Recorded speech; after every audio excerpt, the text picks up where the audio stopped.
Hello friends, this is Gaurav and welcome to my YouTube channel Lakshya the goal. आज हमें जानना है कि नीली क्रांति अर्थात ब्लू रिवॉल्यूशन क्या है।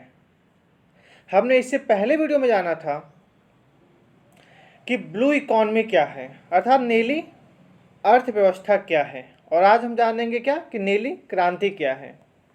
जब मैं नीली अर्थव्यवस्था बता रहा था तो मैंने बताया क्या था कि इसका कलर ही क्या है, नीला है, ब्लू है।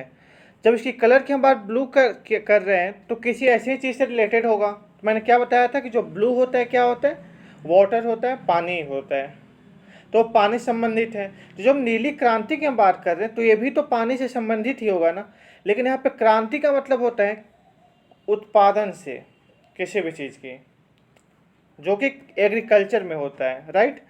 तो अर्थात यहाँ पे क्या है, यहाँ पे नीली क्रांति में मछलियों के उत्पादन से है। अर्थात नीली क्रांति का संबंध किससे है, मत्स्य पालन से है, ठीक है। और यह जो था मत्स्य पालन वर्ष 1960 के मध्य से लेकर के वर्तमान तक के पूरे विश्व भर में तीव्र गति से विकास कर रहा है, ठीक है।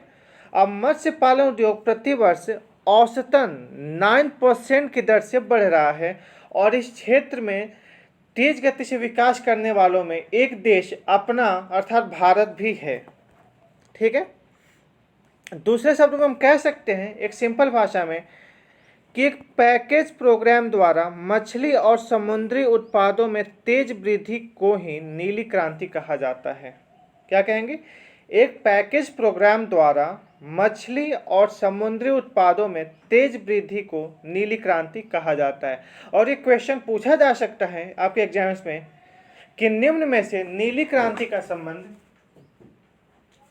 किससे है। तो आप क्या आंसर दोगे, जो नीली क्रांति का संबंध किससे, मत्स्य पालन से है, राइट। नीली क्रांति की शुरुआत सबसे पहले कहाँ पे हुई थी, क्वेश्चन ये भी पूछा जा सकता है। तो नीली क्रांति की शुरुआत सबसे पहले चीन में हुई थी, क्योंकि चीन में मछली पकड़ने की जो कार्य है ये प्राचीन काल से चला आ रहा है। और जो अगर हम चीन की बात करें, भार यानी वेट की दृष्टि से अगर हम देखें तो विश्व भर में कुल मत्स्य उत्पादन का अकेले 2/3 उत्पादक चीन है। अर्थात क्या कहना चाहता हूं मैं कि 2/3 जो भी विश्व में उत्पादन होता है उसका 2/3 अर्थात 66% प्लस जो उत्पादन होता है वो अकेले कौन करता है, चीन करता है। और अगर हम मार्केट मूल्य की दृष्टि से देखें तो लगभग 50% उत्पादन चीन करता है। ओके, अब नेक्स्ट देखते हैं।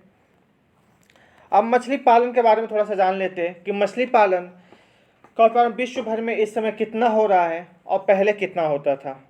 तो अगर आज हम बात करें वर्तमान दृष्टि को हम देखें तो विश्व भर में जो मत्स्य उत्पादन है 50 मिलियन टन के आसपास है, जो कि वर्ष अगर 1950 की बात करूं मैं तो केवल ओनली 2 मिलियन टन था। अर्थात आज मछली पालन को हम कह सकते हैं कि मछली पालन बहुत ही तेजी से विकास करने वाला एक क्षेत्र है। और इसमें जो कि आज वर्तमान में 50 मिलियन टन है, और जो 1950 के आसपास ओनली अर्थात केवल 2 मिलियन टन के आसपास था। अगर हम एशियाई देश की बात करें तो एशियाई देश विश्व भर में मछली पालन का अर्थात मत्स्य पालन का 90% का योगदान देते हैं। अर्थात विश्व भर में जो भी मत्स्य पालन होता है उसका 90% जो मत्स्य पालन होता है कहाँ पे होता है, केवल आपका एशियाई देशों में होता है। और उसमें भी चीन अकेले 20% करता है। अर्थात एशियाई देशों में चीन का उत्पादन केवल अकेले कितना है, 20% के आसपास है। और अगर हम रोजगार की दृष्टि से बात करें कि मत्स्य पालन में रोजगार कितना है, तो मत्स्य पालन जो है विश्व भर में लगभग 80 मिलियन लोगों को रोजगार देता है। और इसमें ये नॉर्वे के सालमन कैच से लेकर थाईलैंड के पॉन्ड्स तक शामिल है। ओके, कितना देता है, 80 मिलियन लोगों को, अर्थात 8 करोड़ लोगों को ये विश्व भर में क्या देता है, रोजगार देता है। अब मत्स्य पालन क्षेत्र में रोजगार के विकास दर विश्व की जनसंख्या में बढ़ोतरी की रफ्तार और पारंपरिक कृषि क्षेत्र में रोजगार की दर की क्षमता अपेक्षा तेज रही है। कहने का अर्थ ये है कि मत्स्य पालन जो है ये भी कृषि क्षेत्र का हिस्सा है। तो कृषि क्षेत्र के अन्य हिस्सों से मत्स्य पालन जो है इसका विकास दर ज़्यादा तेज रहा है। ठीक है, अब देखते हैं कि भारत में नीली क्रांति की कंडीशन का क्या है और भारत में नीली क्रांति का जनक किसे माना जाता है, क्योंकि कई बार क्वेश्चन पूछा जा सकता है कि father of blue revolution in India कौन है। तो कौन है? भारत में हीरालाल चौधरी और अरुण कृष्णन को ही भारत में नीली क्रांति का जनक माना जाता है। ठीक है, तो भारत में मत्स्य उत्पादन में वृद्धि के लिए चलाई गई विशेष योजना को ही नीली क्रांति के नाम से जाना जाता है और इसके जनक कौन है? हीरालाल चौधरी और अरुण कृष्णन। और नीली क्रांति का संबंध किससे? मैं ऊपर आपको बता चुका हूं, मछली उत्पादन से। अब भारत में इसकी शुरुआत कब हुई थी, क्योंकि यहाँ से क्वेश्चन तो पूछा जा सकता है कि भारत में इसकी शुरुआत कब हुई थी। तो जो भारत में इसकी शुरुआत हुई थी, ये हुई थी 7वीं पंचवर्षीय योजना में, अर्थात 7 ईयर्स प्लान में इसकी शुरुआत हुई थी, जिसका टाइम था 1985 टू 1990। और इसी के दौरान गवर्नमेंट ने फिश फार्मर्स डेवलपमेंट एजेंसी अर्थात FFDA को प्रायोजित किया था और इसी के तहत नीली क्रांति की शुरुआत भारत में की गई थी। और जो इसके बाद जो 8वीं पंचवर्षीय योजना आया, जो 1992 से 97 तक चला, इसके दौरान सघन मरीन फिशरीज प्रोग्राम शुरू किया गया, जिसमें कि बहुराष्ट्रीय कंपनियों ने अपना सहयोग बढ़ चढ़कर दिया और इसी के सहयोग से यहाँ पे नीली क्रांति भारत में बहुत ही तेज़ी से विकसित हुई और कुछ समय बाद ही तूतीकोरिन, पोरबंदर, विशाखापत्तनम, कोच्चि और पोर्ट ब्लेयर में फिशिंग बंदरगाह भी स्थापित किए गए। ये क्वेश्चन पूछा जा सकता है कि भारत में फिशिंग बंदरगाह कहाँ कहाँ पर स्थापित किए गए थे। तो तूतीकोरिन, पोरबंदर, विशाखापट्टनम, कोच्चि और पोर्ट ब्लेयर में फिशिंग बंदरगाह स्थापित किए गए थे। उत्पादन बढ़ने के साथ ही प्रजातियों में सुधार के लिए भी बड़ी संख्या में अनुसंधान केंद्र भी स्थापित किए गए। जैसे जैसे इसका उत्पादन बढ़ता गया, वैसे ही मछलियों की प्रजातियों में सुधार के लिए भी काफ़ी बड़ी संख्या में अनुसंधान केंद्र स्थापित किए गए। और जब इतना किया गया तो इसका परिणाम क्या निकला भारत में, आइए अब हम इसके बारे में जानते हैं कि जब ये सब हुआ तो इसका परिणाम क्या हुआ।